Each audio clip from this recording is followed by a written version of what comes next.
2024 has been absolutely one of the best years in horror films ever. Like, I was absolutely sweating bullets trying to put this list together. There was about 30 that I think could have made my top 10. And it's always agonizing building these lists because you build one and then someone in the comments goes, "Oh, didn't you like blah?" And you're like, "Oh yeah, I love that movie." But there was just so much, I saw over 100 films this year, and it's so hard to try to get your thoughts together, and you get your letterbox up and you try to you sort through them all in some order that makes sense. But right here, right now, this is my top 10 list. Now, there was some stuff I was not able to chuck on this list because I haven't seen it. The big ones being Cuckoo, Nosferatu, and Dead Talent Society, all of which I think probably would have a good shot at getting on the top 10 list for me. However, I'm in Australia and they have not had releases here yet, so I've been unable to see them. So this list only includes wide releases in 2024 too. So if you've I saw that a year ago at some cool film festival, awesome, that's sick for you. I had to wait and pay cash like the rest of the peasantry. So I'm talking about when it hits streaming, when it becomes accessible to others. That is my definition of 2024 movie. If you want more horror movie recommendations, I've got fucking plenty of lists on this channel. Just go back, flick through. I'll also, any movies I've covered that I've given their own review video to, I'll chuck in the top corner. But other than that, let's not fuck about, let's get to the list.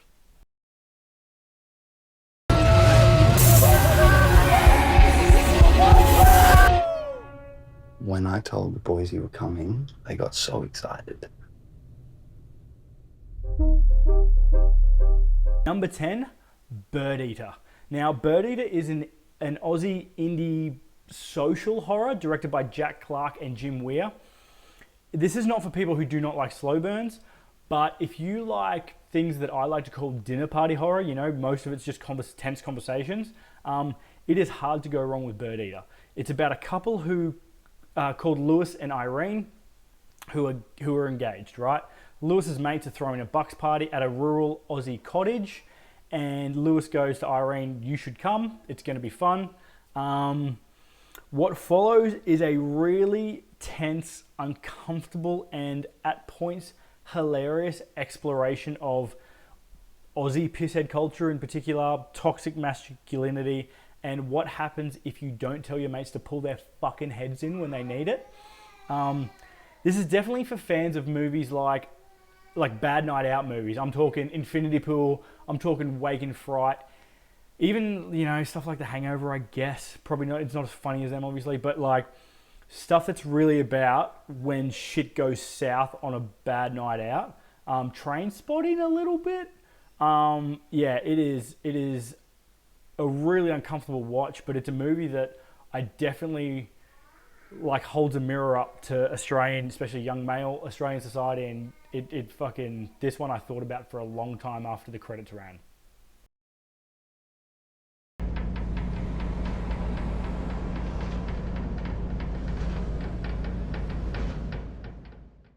Number 9, Chime and Milk and Cereal. I know, one position in and I'm already cheating. What a fucking dog.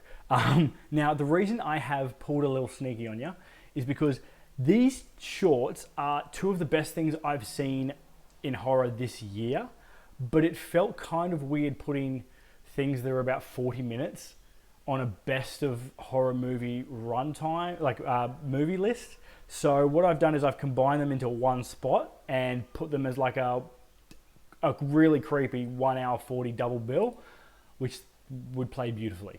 First one is Chime. It's the new Kiyoshi Kurosawa film. He's a god of horror, J-horror. He made Pulse, Cure, and Tokyo Sonata. All of them I love. I haven't seen Pulse yet because it's really hard to get in Australia. Umbrella just dropped a 4K remaster, so I'll probably drop a hundo and something can go in on it. But it's he's well established as a god of J-horror. Chime is about a somewhat egotistical cooking teacher who, after a really weird interaction with an eccentric student, starts to hear the sound of a chime. The sound starts to cause him to act really strangely, and Kurosawa basically just has us in a vice grip of dread and uncomfortable expectations for about 40 minutes. Like, this movie is so unsettling. Everything about it rubs me the wrong way, which is exactly the intention. You're trying to work out what's going on. Weird things happen in a very nonchalant way. Like, horrible shit goes on and it's just very nonchalant. And that's, you know, he's the king of that shit. There's a big change in sound design in the last 5 minutes that actually had me in like full body goosebumps. And it just shows you how good he is. He's so good. I'll watch anything he comes out with if I can get my hands on it. Now, the caveat going in is, this is a weird one to get your hands on just because you have to buy it using a weird cryptocurrency. If you don't already dabble in that field, I'm sure there are ways you can get it online. But if you like J-horror, get your hands on Chime. It's really good. It's so fucking good. It's, god damn, I just love J-horror. On the direct opposite scale of ease of use and accessibility, Milk and Cereal by Curry Barker is online and free on YouTube to watch right now, the full thing. You don't have to do anything, no sign-ups, no nothing. If you don't know Curry Barker and Cooper Tomlinson, they are a comedy sketch group, and they're hilarious. They're really good. They're really good on social media, especially on Instagram. But Curry decided that he wanted to make a horror film for like less than $1,000, and he did a spectacular job. He made like this weird found footage mockumentary sort of thing. Now, this is far more fun than Chime, but it is very dark. It's about two annoying YouTubers, very ironic that I'm talking about it, who keep one-upping each other in pranks, in terms of pranks. One of them goes too far, and it takes an extremely dark turn. I was really taken with this movie. Because you can feel the love and how handmade it is, but that doesn't take away from the quality of it. Like, Curry picked the perfect delivery system for this story, and the fact that it's free, it's available on YouTube, and it's brilliant means that, like, I was like, I fucking got to get eyes on this. Like, I have to give it a spot on my list. It's so clever. It's so exciting. I mean, the Raka Raka Boys, like, YouTubers turning to making their own horror films. Man, like, they are coming hard for it. And I'm very excited. I'm hoping, I'm almost certain he'll get a movie deal off this. I hope he does, because it's brilliant. It's brilliantly dark. If you like serial killer shit, it's right up your alley. Especially, you know what? If you like Creep 2 or the Creep tapes that have just been released, like, there's a very Mark Duplass Peach Fuzz vibe to Milk and Cereal. I highly, highly recommend it. How did I get so lucky tonight? I know it isn't true. I had to sit with this one a bit, because when I first saw it, I wasn't sure I knew I liked it, but I wasn't sure how much I liked it. But on repeated viewing, it got even better, which is kind of weird, because this is very much a sleight of hand film. So once you see the magic trick pulled off, you wouldn't think it would work as well as it did on the first watch. But I really liked this movie the second time. Like, I was like, oh, fuck, this is good. It's told non-sequentially. Strange Darling is the story of a woman played by Willa Fitzgerald and a man played by Kyle Gallner. When we meet them, the man is hunting the woman down, Wolf Creek, and I mean very Wolf Creek style.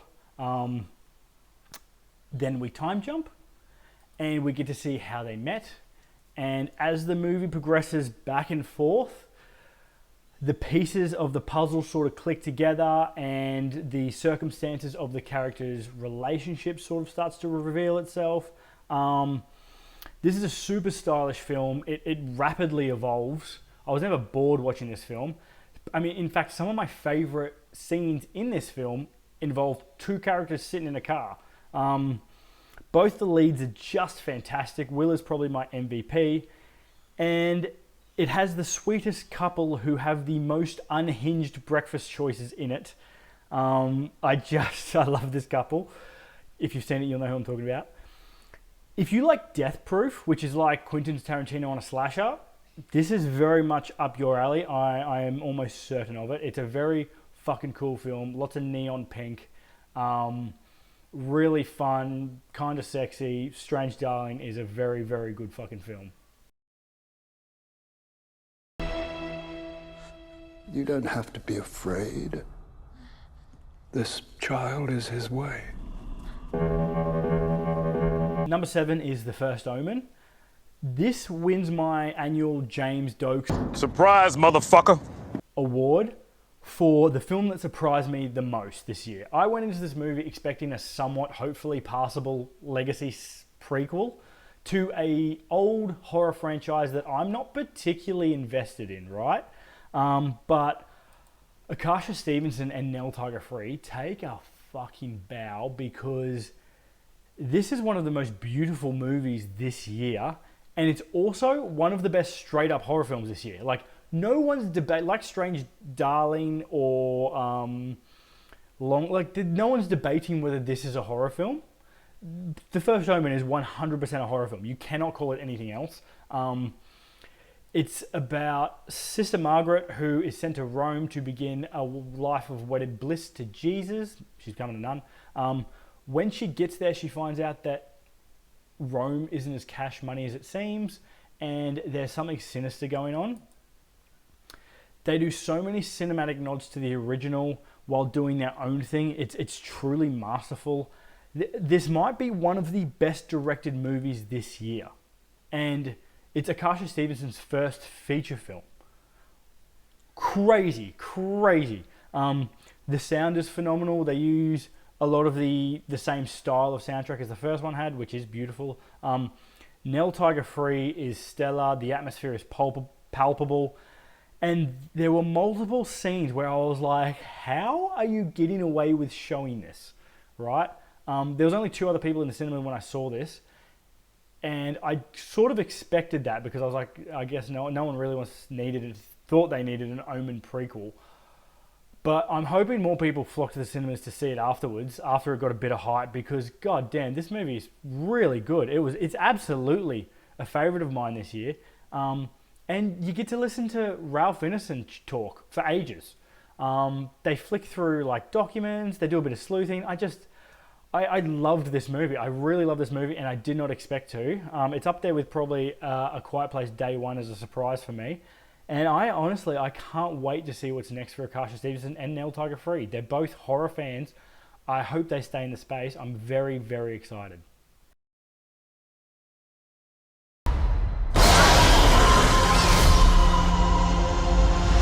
Number 6 is Alien Romulus. I'm probably not surprising anyone by having this on here. If I rang my mum right now and was like, hey mum, I'm doing a top 10 horror movie list of 2024, what do you think I should put on it? She would probably say, you should probably put that Alien movie on it, and she'd be right. Like, she knows I love Alien. This follows a group of overworked and exploited youths who are deciding to flee the evil corporation colony of Weyland-Yutani and escape to the far reaches of the universe. The problem is they can't do that without cryo-sleep pods and the fuel to power them. And those can only be found on a derelict space station called Romulus. That's, guess what? Filled to the brim with xenomorphs. Now, this movie was fan service, created by a fan in Fede Alvarez, and I don't care. For me, it was an absolute joy on the big screen. Like, it felt good to watch this on the big screen. God damn, was it beautiful. My brother and I watched all the Alien movies until the tapes broke when we were growing up. So to get an entry this year that we could go see in cinemas, that did all the things I love in the Xenoverse and added one of the most horrific creature designs I've ever seen, there was pretty much no way this wasn't going to ring my bell. The slow pans of the derelict space station were beautiful. The warmth of Rain and Andy's relationship was great. It was like very, probably closer to like like Vasquez and Drake. You know what I mean? In Aliens. And the fact that he was able to make face huggers terrifying again. They haven't been this scary since Aliens.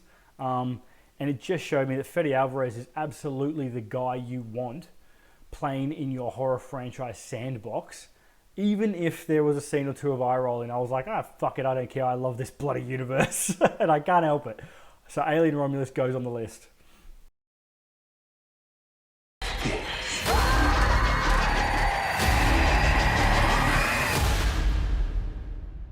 I'll be waiting.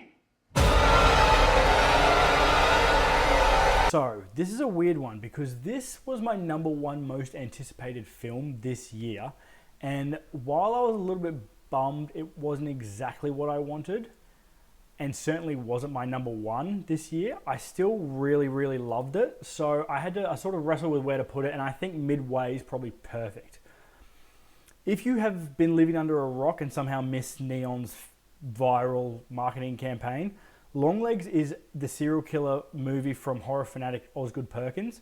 Perkins' dad, Anthony, was the original Norman Bates, like he was the actor that played Norman Bates. And between Longlegs and the Blackcoat's daughter, I think Osgood's making a name for himself as a horror icon anyway. In his own right, I think Daddy would be proud. The story of Longlegs is pretty simple. A highly analytical but emotionally awkward FBI rookie is sort of thrust into being the lead on a serial killer case. The killer goes around and basically manages to murder whole families without leaving any trace, except for some like occult iconography.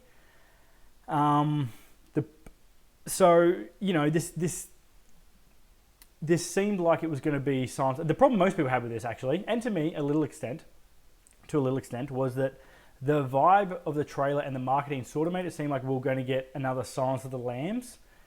But this is sort of more like Kill List or even Apostle in parts.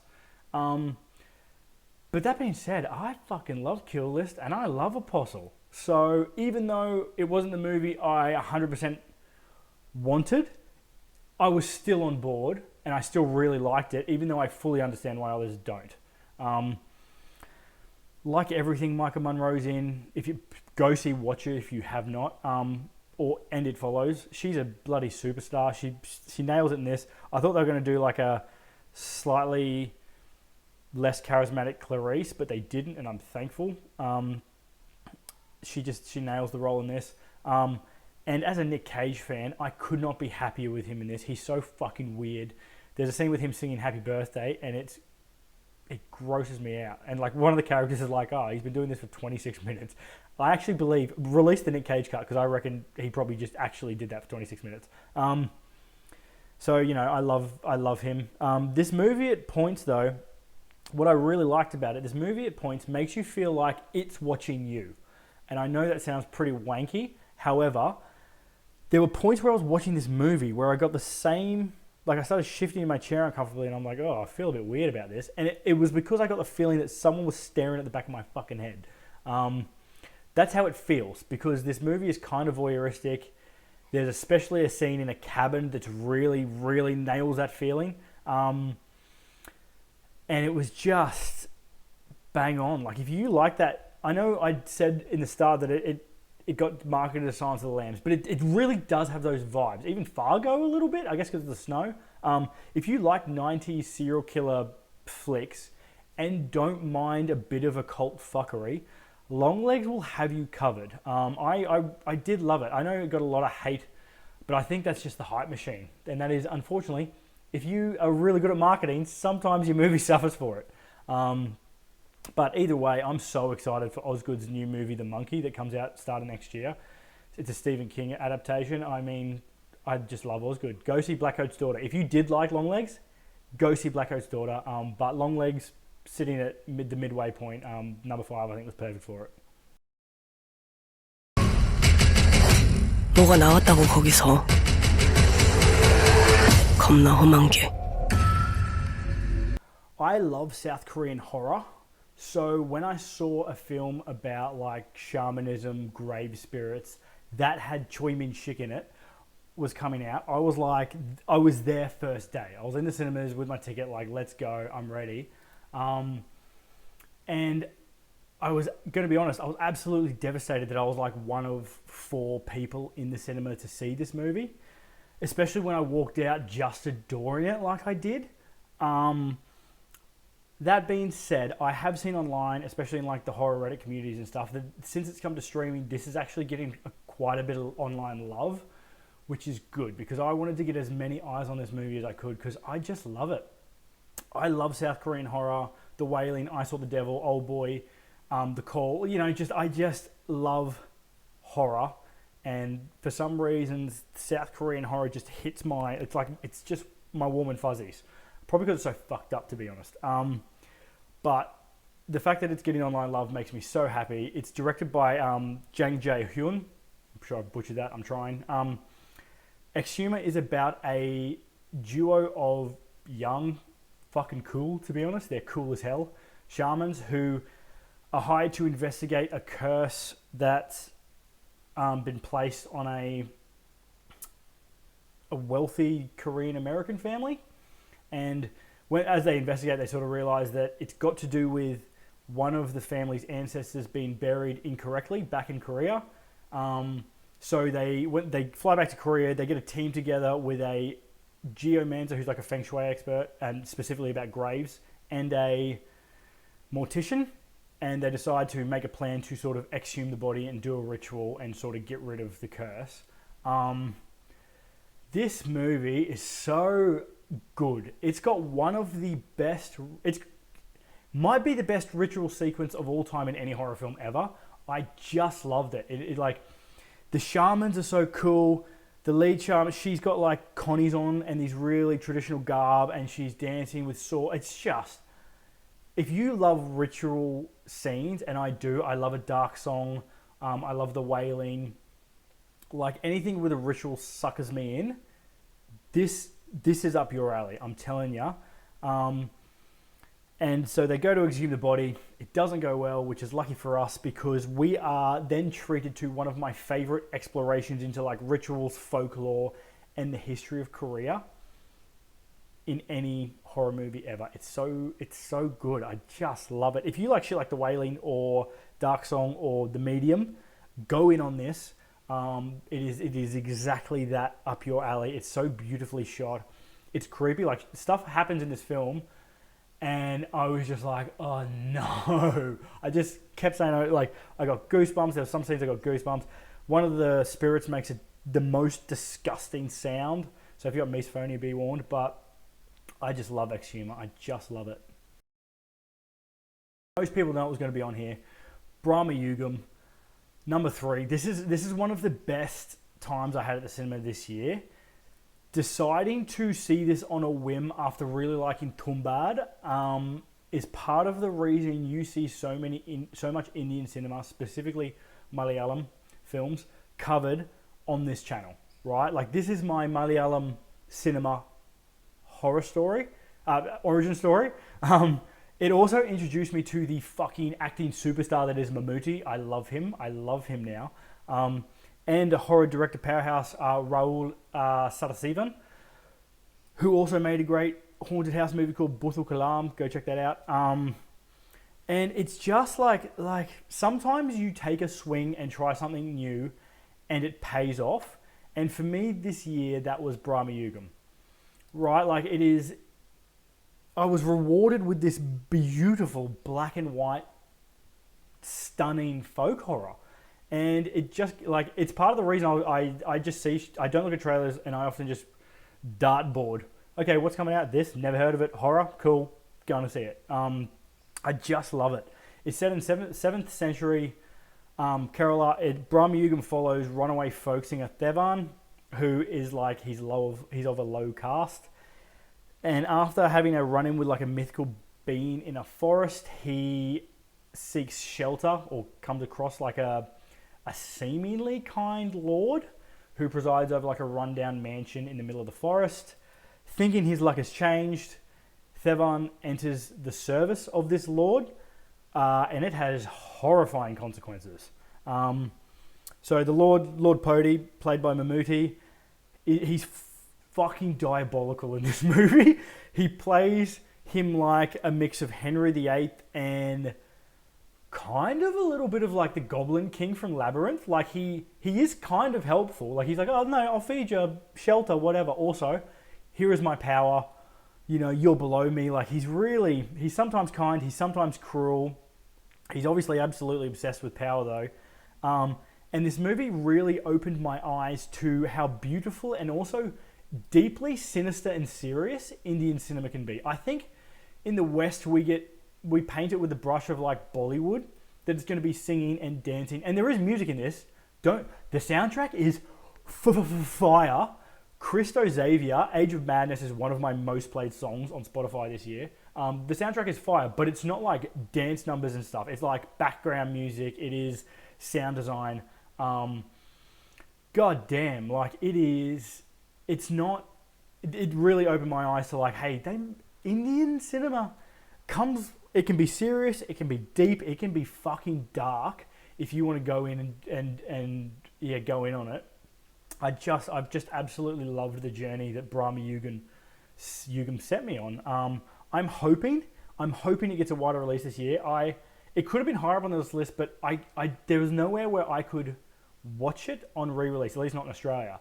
I watched it in the start of February, and I haven't been able to see it since, whereas almost everything on this list I've been able to rewatch. So I'm hoping to get a release, because if it gets a physical release, I'll fucking buy it.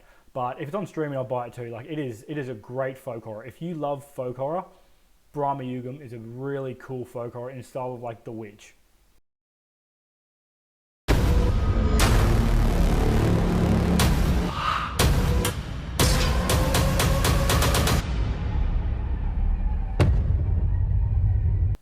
I think this is the only full movie on this list that I haven't had its own review for, and that is just because it's only just recently been added to SBS On Demand in Australia, so I've been able to see it like last week.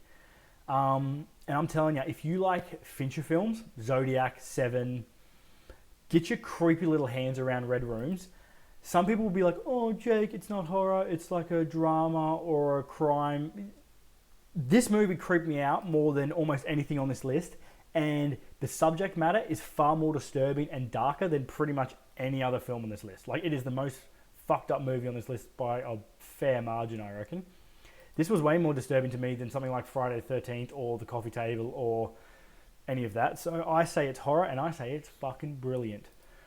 Directed by Pascal Plante, Red Room starts off as a court drama about an extremely high-profile trial in Quebec.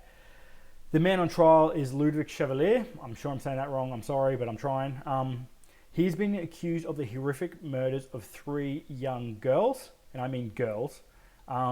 Worse than that, worse than just killing them, right? He's also accused of being the host of a Red Room on the dark web. Now, a Red Room is a place where people pay crypto to watch someone slowly torture and murder someone in real time. It's like Cam Girls, but for psychopath murderers. The police have gotten their hands on the tape of 2 of the girls, and they believe that they can prove that Ludwig is under the mask. But we're actually not really even following Ludwig's case, right? At all in the movie, really. Who we are actually following is a person in the crowd at the trial. She's an emotionally distant and successful model named Kellyanne. And apart from being a bit odd, Kellyanne seems to be like, she's extremely driven, she's extremely intelligent, she's extremely tech savvy. She's also extremely invested and interested in this trial. Almost too interested. And you're like, why is she at the trial? What does she know? Is she a friend of Ludwig's? Is she a co-conspirator? Is she actually the person that did the crime? Is she an escaped victim looking for revenge? Is she the sister of one of the victims? That is the entire hook of Red Rooms, right? Like, Pascal Plante puts you as a fly on the wall to Kellyanne's life, and you just watch her do like weird thing after weird thing, and you go, lady, what are you getting at? What is your end goal here? You know, like, what are you trying to, what is your deal? And you keep doing that literally the entire way through, almost the entire runtime of the movie, until all is revealed in like this beautiful and disturbing fashion. Juliet Garapay, I don't know if I'm saying that right, but who plays Kellyanne, flawless. Like, I can't believe how engaging she makes pretty much everyday mundane routine actions, and there's almost no dialogue in this movie apart from the trial, and I was so engaged. I was absolutely infatuated with what was going on. I was never bored. I was there every step of the way. I didn't check my phone. I was completely shut out because I was so invested in this movie. Pascal Plante is like a master of building tension through uncertainty, and it's the uncertainty that is the special sauce of Red Rooms. It's a bleak, tragic, and really off-putting look at the world's obsession with true crime, and I fucking loved it. Also, French-speaking horror is killing it this year. Red Rooms, Humus Vampire, Mads, Under Paris, Vive la France.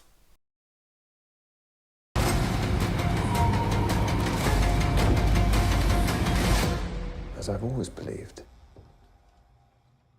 there's nothing that can't be explained. So here it is, my number one, the scary as all hell Irish ghost story Oddity by Damien McCarthy.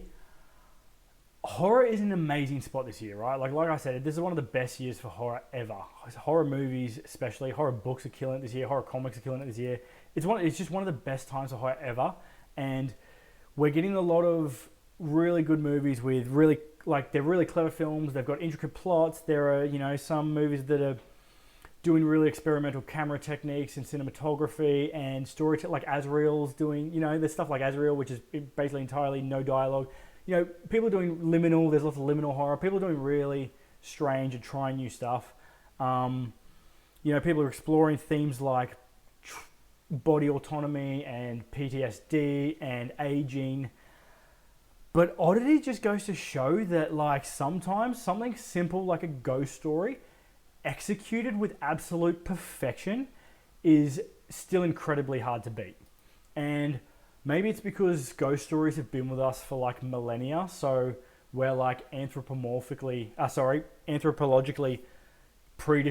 predisposed to be like react to them. I don't know what it is, but they work on us, and Oddity sure as shit worked on me. It scared the fuck out of me this year. It's a masterclass in atmosphere, tension, and how to do jump scares correctly. There are no cheap jump scares in this movie. All of them really clever, build up perfectly. They're not cheap. It is just, every time you get one, you're like, I'm not even mad. Perfect. Well done. This is the only film this year that transported me back to when I was in high school watching something like The Ring or The Descent or the first Paranormal Activity. Like, it really fucking scared me. Like, it got me really good. I mean, I loved Caveat, but this was definitely an evolution in storytelling, set design, and just horror fun. Like, this is a fun movie, and it didn't fuck me up like some horrors do, where like for 3 days I'm like, oh, because I'm so disturbed, or, it didn't. It was so fun. It was quick. It was I just loved it. And Damien McCarthy is becoming one of my favorite directors. Story is, after the murder of her twin sister, curio shopkeeper, medium, and conduit for all things spooky, Darcy O'Dello decides to get to the bottom of the mystery and punish the person responsible. She doesn't believe that the person who got convicted of the crime did it. Unfortunately, that's going to be difficult because Darcy is blind, right? So what she does is she relies on her toolbox of supernatural powers and some truly unsettling artifacts, including a gigantic fucking like 8-foot wooden man, to get it done. Carolyn Bracken is like, she's a 12 out of 10. She's playing the dual roles of Danny and Darcy, the sisters. And Oddity is, it's a scary, anxiety-inducing jaunt through one of the best gothic horrors to come out in years. And I love gothic horror, right?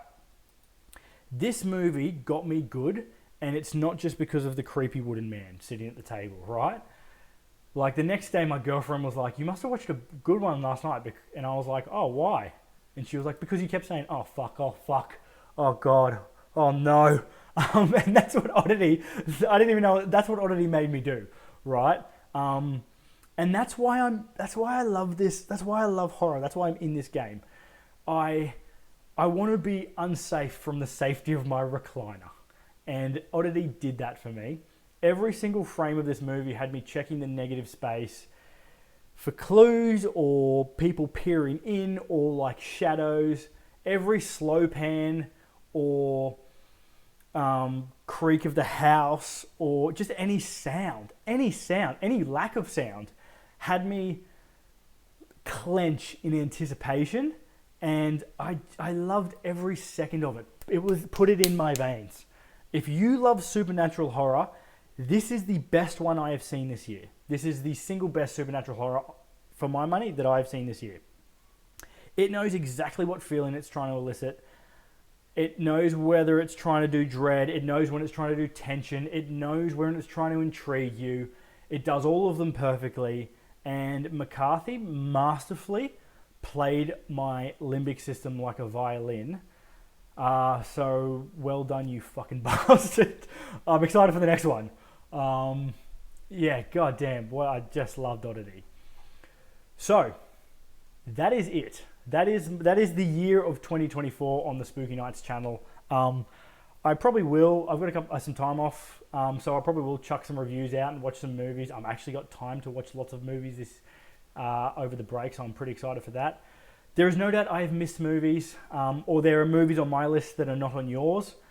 I'm an absolute fiend for lists. Like most people in horror, at least from what I can tell from the Reddits, people love fucking lists. If you have a list, drop it in the comments. I don't mind if it's War and Peace. I read all of them. I love it. So, tell me what your top 10 are, or top 5 for this year.